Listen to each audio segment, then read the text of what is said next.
9 effets qu'ils ressentent quand tu disparais sans un mot. As-tu déjà ressenti ce besoin irrépressible de disparaître? Non pas pour fuir, mais pour voir ce qu'il se passe quand tu retires ton énergie, ton attention, ta présence. As-tu déjà observé la réaction de ceux qui pensaient que tu étais acquis? Ce moment où ils réalisent que tu n'es plus là, que tu n'es plus à leur disposition. Que ressentent-ils alors? D'abord, ils ne réagissent pas.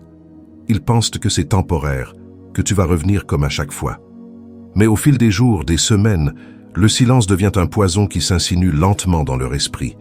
Leur certitude se fissure, le doute s'installe. Pourquoi ne réapparaît-il pas? Cette simple question déclenche une spirale psychologique destructrice. L'être humain sous-estime toujours ce qu'il pense posséder, mais l'absence est un miroir impitoyable.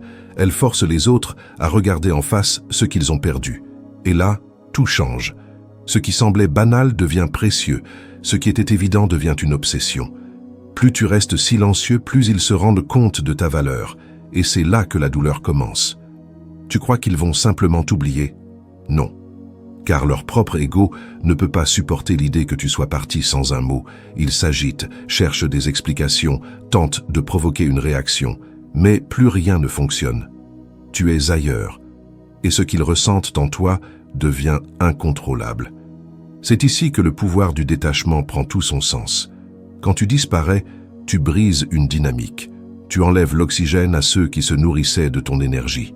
Et peu importe qu'ils t'aient sous-estimé, ignoré, méprisé. Le manque finira par les hanter. Mais pourquoi cette vidéo est-elle cruciale pour toi?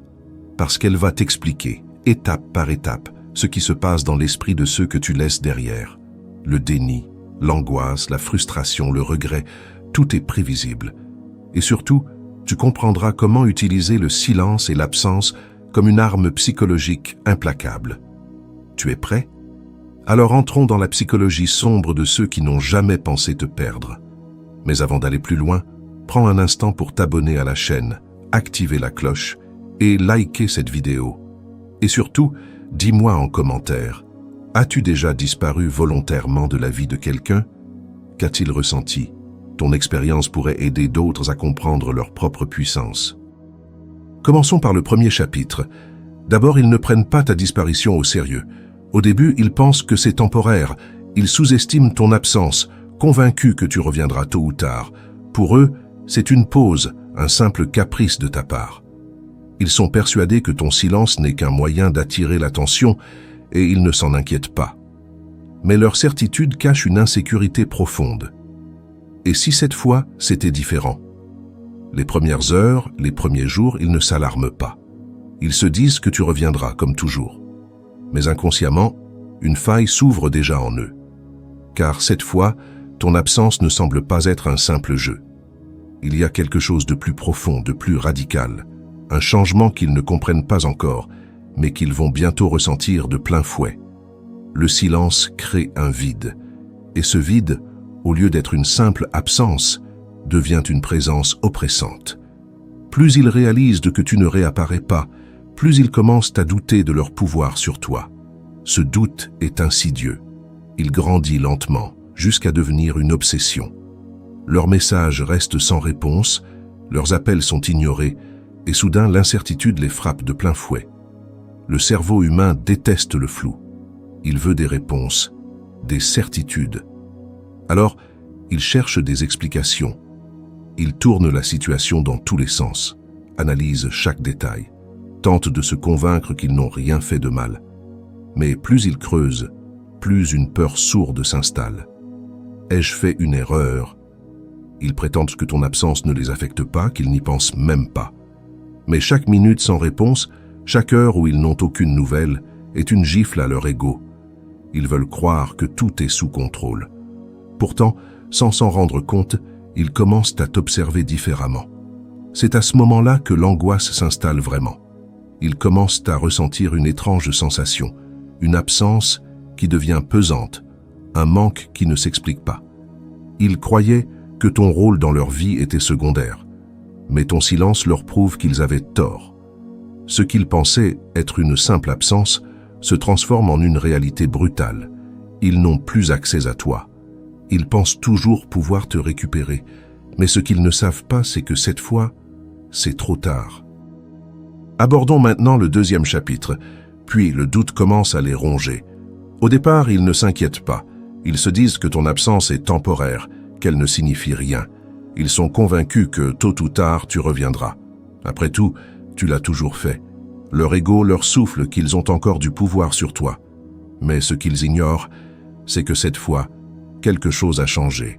Cette fois, ton silence est réel, total, définitif. Et c'est là que commence leur descente dans l'incertitude. Le cerveau humain déteste l'incertitude. Il préfère une mauvaise réponse plutôt qu'aucune réponse. C'est pourquoi ton silence est une torture insidieuse. Ils passent alors en mode analyse, retournant chaque interaction passée pour y chercher un indice, un avertissement qu'ils n'auraient pas vu. Ils scrutent tes derniers mots, essayent de décrypter tes attitudes, cherchent à comprendre ce qui a provoqué ton éloignement. Et plus ils cherchent, plus ils s'embourbent dans une spirale obsessionnelle. Les questions deviennent oppressantes. Qu'est-ce que j'ai fait? Pourquoi a-t-il coupé le contact? Est-ce qu'il m'ignore intentionnellement? Ces interrogations les consument, car aucune réponse ne vient calmer leur esprit.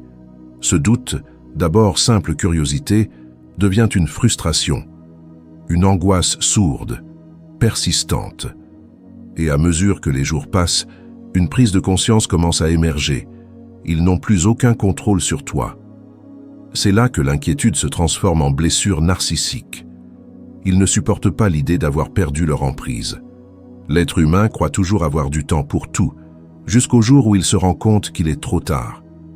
Le silence, lui, ne ment jamais. Chaque minute qui passe sans nouvelles de toi est une preuve implacable que ton absence est réelle. Alors ils tentent de se rassurer. Ils se convainquent que cela ne les atteint pas, qu'ils s'en fichent. Mais la vérité est tout autre. Plus ils forcent l'indifférence, plus ton absence les hante.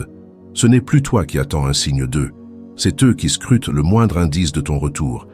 Et c'est à cet instant précis que ton pouvoir commence à grandir. Ils n'ont pas encore atteint la panique, pas encore. Mais ils savent, au fond, que quelque chose a basculé. Ce doute, cette fissure qu'ils essayent d'ignorer, ne fera que s'élargir. Ils pensaient que tu reviendrais. Maintenant, ils commencent à comprendre que peut-être ils t'ont vraiment perdu. Poursuivons avec le troisième chapitre. Ils cherchent des explications, mais n'en trouvent aucune. L'être humain supporte mal l'inconnu. L'incertitude est une torture silencieuse qui ronge l'esprit, surtout lorsque quelqu'un disparaît sans laisser d'explication. Ils veulent comprendre, mais chaque tentative pour analyser la situation ne mène à rien. Plus ils réfléchissent, plus ils se perdent dans un labyrinthe mental dont il n'existe aucune sortie. Ils commencent par chercher des réponses évidentes. Peut-être traverses-tu une période difficile? Peut-être as-tu besoin d'espace?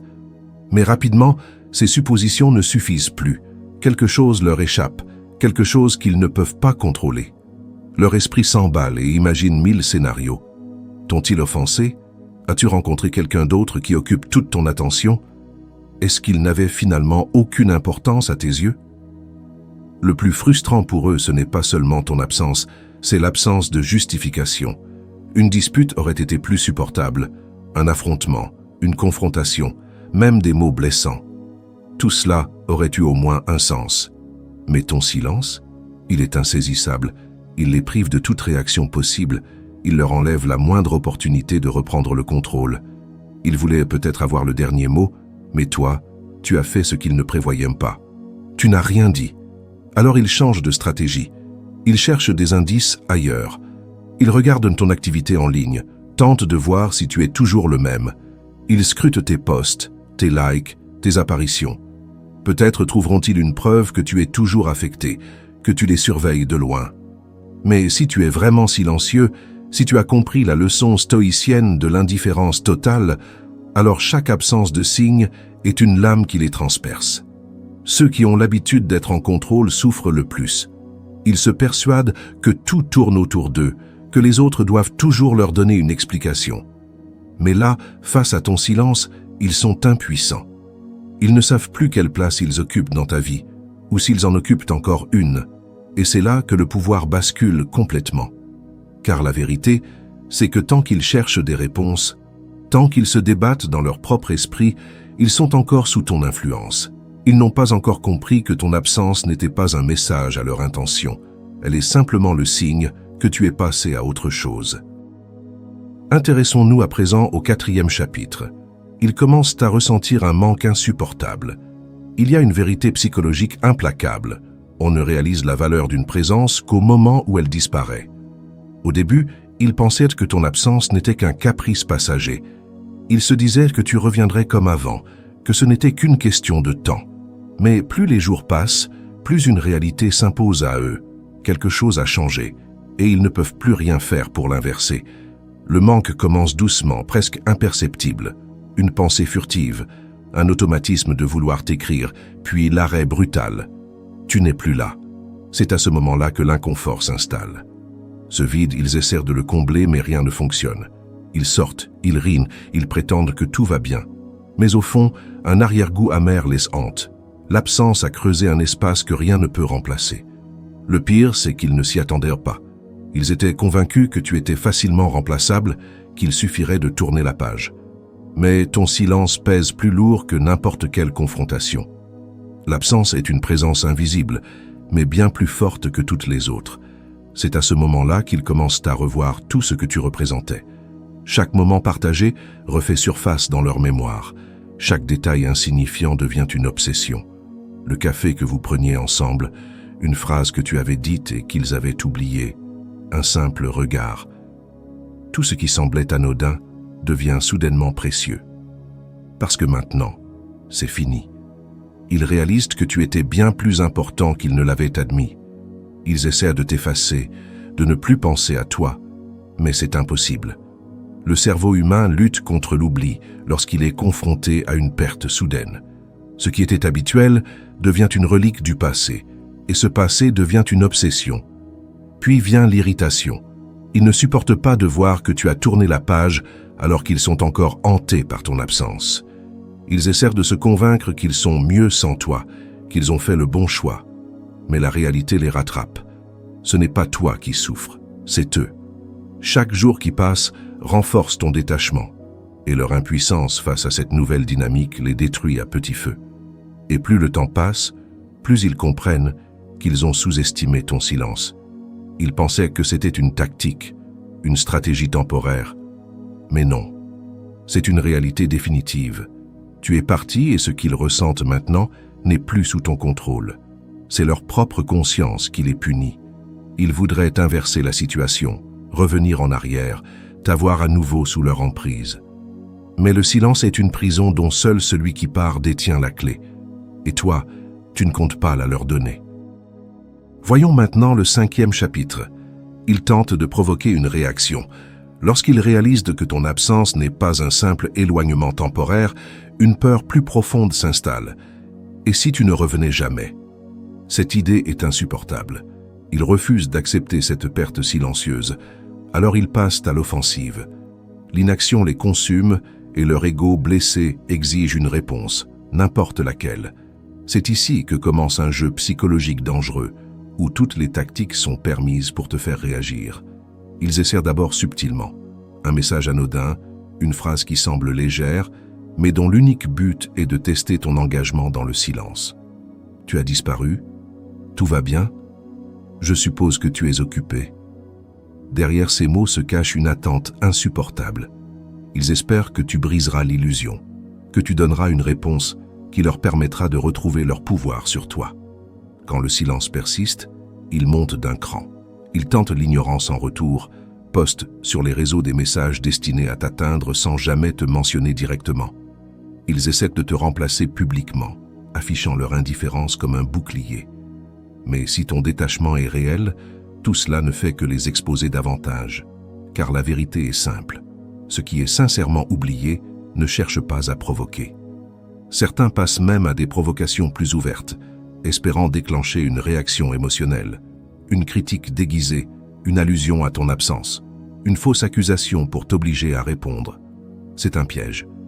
Ils savent que s'ils obtiennent ne serait-ce qu'une réponse, même négative, alors ils auront gagné.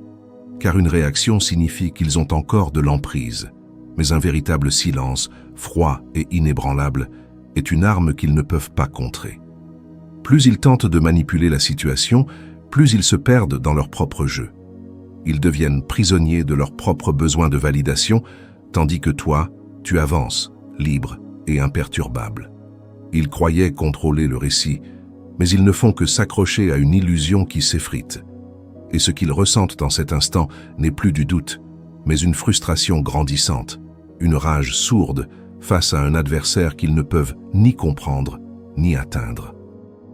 Passons maintenant au 6e chapitre. Leur ego est blessé. Ils ne veulent pas accepter qu'ils t'ont perdu. L'ego est un tyran silencieux.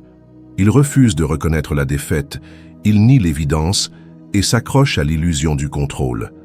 Lorsqu'une personne réalise qu'elle n'a plus d'emprise sur toi, une lutte intérieure débute. D'abord, elle minimise ton absence. Elle se convainc que ton éloignement est temporaire, que tu reviendras tôt ou tard. Mais avec le temps, une vérité plus cruelle s'impose. Tu es parti et tu ne comptes pas revenir. Ce constat est une gifle insupportable pour l'ego, car il révèle une vérité brutale. Elle n'avait jamais le pouvoir qu'elle croyait avoir sur toi. Les premières réactions sont prévisibles. Le déni prend le dessus. Ils prétendent que ton absence n'a aucun impact, qu'ils n'ont jamais eu besoin de toi. Ils rient, font semblant d'être indifférents. Mais ce masque ne trompe personne. Derrière cette façade, quelque chose se fissure. Car l'ego blessé ne disparaît pas. Ils cherchent à se venger, à reprendre le contrôle par tous les moyens. Ils voudront prouver que c'est eux qui ont tourné la page, pas toi. C'est là qu'ils commencent à multiplier les comportements contradictoires. Ils affichent un bonheur artificiel, cherchent à te rendre jaloux, espèrent provoquer une réaction de ta part. Tout cela n'est qu'une tentative désespérée de restaurer leur fierté. Mais le silence est une punition plus violente que n'importe quelle confrontation. Plus ils cherchent une réponse de ta part, plus ton absence leur rappelle qu'ils ont perdu toute importance à tes yeux. Ce qui ronge l'ego, ce n'est pas l'échec, c'est l'ignorance. Ils préféreraient une dispute, une confrontation, un cri de rage. Mais il n'obtient rien. Rien, c'est le pire des supplices. Alors, ils commencent à raconter des histoires. Ils réécrivent le passé à leur avantage, ils inventent des justifications, te font passer pour le fautif. C'est lui qui était toxique. C'est elle qui était incapable de maintenir une relation. Ce besoin de réécrire l'histoire n'est qu'un dernier rempart contre la vérité. Il n'était pas aussi indispensable qu'ils le pensaient. Avec le temps, une autre réalisation les frappe. Ils ne peuvent plus t'atteindre. Peu importe leur provocation, leur manipulation, leur tentative d'exister à travers ton absence, tu es hors d'atteinte. Ce moment est un tournant. Certains sombrent dans la colère, d'autres dans la résignation. Mais le résultat est toujours le même. Ils comprennent qu'ils ont perdu. Et toi, tu es libre. Le pouvoir n'a jamais été entre leurs mains, il a toujours été dans ton détachement. Dirigeons-nous vers le 7e chapitre. Ils tentent de te remplacer, mais échouent. Lorsqu'une personne perd quelqu'un d'important, son premier réflexe est souvent de combler le vide. Ce n'est pas un acte réfléchi, mais une réaction de survie. L'absence crée un manque, et le manque pousse à chercher un substitut. Ils essaient alors de te remplacer, persuadés que n'importe qui peut prendre ta place. Mais c'est là que commence leur véritable descente aux enfers. Au début, ils affichent un détachement froid. Ils veulent prouver qu'ils sont passés à autre chose, qu'ils n'ont jamais eu besoin de toi. Ils se persuadent qu'une autre personne pourra facilement combler le vide que tu as laissé. Ils multiplient les distractions, s'entourent de nouvelles personnes, se lancent dans des projets absurdes pour s'anesthésier. Mais rapidement, une vérité éclate. Le remplacement ne fonctionne pas. Parce qu'en réalité, ce n'est pas un manque extérieur qu'ils cherchent à combler, mais une blessure intérieure qu'ils refusent d'affronter. Ils réalisent alors que tout le monde n'est pas remplaçable. Les conversations ne sont plus aussi fluides, les moments passés avec d'autres ne résonnent pas de la même manière. Ils peuvent prétendre que rien n'a changé, mais au fond d'eux, ils savent que quelque chose est brisé. Ils cherchent une copie de toi, mais ils ne trouvent que des ombres sans profondeur. C'est ici que la frustration les envahit. Leur ego refuse d'admettre qu'ils ont perdu quelqu'un d'unique. Alors, ils essaient de t'oublier de force. Ils se forcent à rire plus fort, à s'afficher plus heureux, à s'exposer davantage. Mais plus ils essaient d'étouffer le manque, plus il revient en force. Parce que l'oubli ne se force pas. Il s'impose avec le temps, ou il ne vient jamais. Certains vont même jusqu'à chercher une relation miroir, une imitation parfaite de ce qu'ils avaient avec toi. Ils tentent de recréer les mêmes discussions, les mêmes rituels, les mêmes habitudes, mais tout semble fade, tout sonne faux, parce que ce n'est pas la présence d'une autre personne qu'ils recherchent, mais l'ancienne version de toi qu'ils ne retrouveront jamais. Alors, ils basculent dans une autre phase, le regret déguisé en indifférence. Ils affichent un masque de satisfaction, mais à l'intérieur ils sentent le poids de l'échec. Parce qu'ils savent qu'ils ont perdu une personne qu'ils ne retrouveront nulle part ailleurs. Et cette prise de conscience est un poison lent, qui ronge de l'intérieur. Toi, pendant ce temps, tu es ailleurs, tu avances, tu grandis, tu évolues. Et chaque jour qui passe, leur incapacité à te remplacer ne fait que renforcer une vérité implacable. Tu étais bien plus précieux qu'ils ne l'avaient jamais imaginé. Découvrons le 8e chapitre. Finalement, ils regrettent amèrement. Le silence est une arme cruelle. Il agit lentement, sans bruit, mais laisse des cicatrices profondes.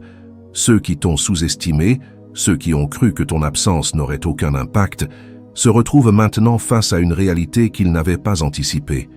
Ils ont perdu quelque chose d'irremplaçable. Et c'est à ce moment précis que le regret s'infiltre en eux, insidieux, implacable.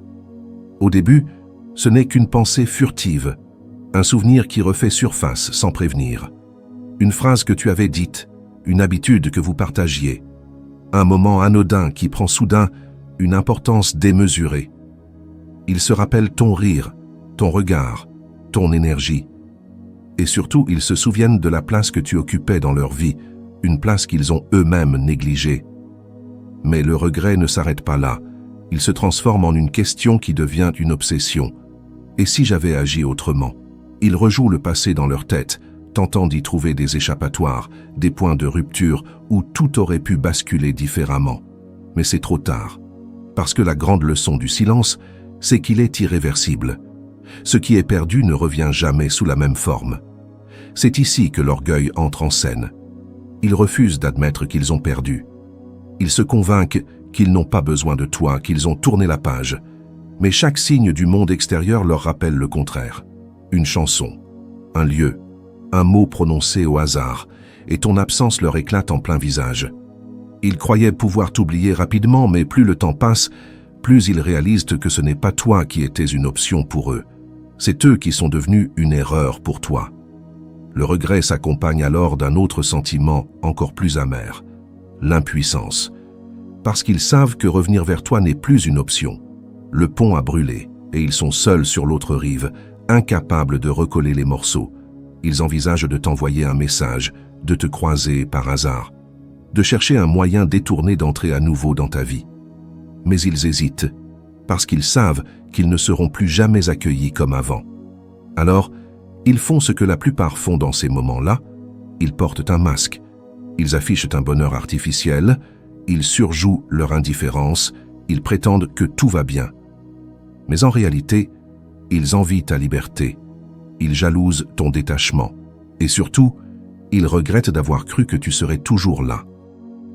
Atteignons le 9e chapitre. Tu n'es plus une option, tu es devenu un mythe. Il y a un moment où tout bascule. Ce n'est plus eux qui t'occupent l'esprit, c'est toi qui hantes le leur. Plus le temps passe, plus ton absence se transforme en une légende dans leur tête. Ils ne te voient plus comme une personne ordinaire. Tu es devenu un mystère, un vide impossible à combler, une présence invisible qui les poursuit dans chaque détail du quotidien. Ils se demandent ce que tu fais, où tu es, comment tu vis. Mais ce qui les détruit le plus, c'est de réaliser qu'ils ne savent plus rien de toi. Ils n'ont plus accès à ton monde. Ils n'ont plus aucun moyen d'influencer ton existence. Tu es passé dans une autre dimension, une sphère où ils ne peuvent plus t'atteindre. Et cette distance les obsède. Leur esprit les trahit. Ils tentent d'oublier, mais chaque silence leur rappelle que tu es toujours là, quelque part, sans eux. Ils comparent chaque nouvelle rencontre à ce que tu étais. Ils cherchent inconsciemment quelqu'un qui puisse combler l'espace que tu as laissé, mais personne ne fait l'affaire. Parce que ce n'est pas une personne qu'ils recherchent, c'est la version idéalisée de toi qu'ils ont construite. Avec le temps, ils embellissent le passé, Les défauts s'effacent, seuls les souvenirs marquants restent. Ce qu'ils avaient sous-estimé chez toi devient soudain précieux. Tes qualités qu'ils prenaient pour acquises se révèlent irremplaçables. Ils auraient voulu te garder, mais ils n'ont réalisé ta valeur qu'en te perdant. Et c'est ici que la transformation est totale. Tu n'es plus une simple personne à leurs yeux. Tu es devenu un mythe, un souvenir puissant mais inaccessible, un symbole d'un choix qu'ils n'ont pas su faire à temps. Tu es ce qu'ils auraient voulu conserver, mais qu'ils ont laissé s'échapper par négligence. Ils essaieront peut-être de t'atteindre à nouveau, de tester si une porte est encore ouverte, mais ils savent que ce n'est plus le cas. Ils comprennent que tu as évolué, que tu es passé à autre chose, et cette réalisation est le coup de grâce, car dans l'histoire de leur vie, tu n'es plus un chapitre en cours, tu es devenu une légende qu'ils ne pourront plus jamais revivre, et c'est là que tu gagnes réellement, non pas en cherchant à prouver quoi que ce soit, mais en devenant inatteignable. Tout au long de cette réflexion, tu as vu comment l'absence peut bouleverser ceux qui pensaient avoir le contrôle. Ce que tu retires de leur vie devient plus puissant que tout ce que tu aurais pu dire ou faire. Le silence, l'indifférence, la disparition maîtrisée, tout cela agit comme une onde de choc dans leur esprit. Ce qui leur semblait acquis leur échappe, et soudain, ils réalisent la valeur de ce qu'ils ont perdu. Mais souviens-toi, cette disparition n'est pas un jeu. Ce n'est pas une stratégie de manipulation. C'est une affirmation de ta valeur. C'est comprendre que ta présence n'est pas un dû, mais un privilège. Ce n'est pas à toi de courir après ceux qui ne t'apprécient qu'à moitié. C'est à eux de comprendre ce qu'ils ont laissé filer. Et c'est là que tu dois prendre une décision. Est-ce que tu continues à chercher la validation d'un regard extérieur, à quémander une reconnaissance qui ne vient jamais? Ou est-ce que tu choisis, une fois pour toutes, de reprendre le contrôle et d'imposer ta valeur par le silence? Celui qui comprend son propre prix n'a pas besoin de le crier, il n'a pas besoin de convaincre, il disparaît, et c'est le monde autour de lui qui ressent le choc. Ne l'oublie jamais. Ceux qui ne t'ont pas respecté quand tu étais là seront hantés par ton absence quand tu ne seras plus disponible. La plus grande revanche, ce n'est pas la colère, ce n'est pas la confrontation. C'est de les laisser face à eux-mêmes avec le vide que tu as laissé derrière toi. Car ce vide, eux seuls devront l'affronter. Et toi, pendant ce temps, tu avances, libéré de ce qui ne t'apportait rien. Si cette vidéo t'a parlé, alors montre-le. Dis-moi en commentaire ce que tu en penses et partage ton expérience. Laisse un like, c'est une façon de montrer que ce message a de la valeur. Envoie cette vidéo à quelqu'un qui doit entendre ça, et surtout abonne-toi. Active la cloche pour ne rien manquer, car ici tu apprendras à devenir la meilleure version de toi-même. On se retrouve très vite. Reste fort, reste maître de toi.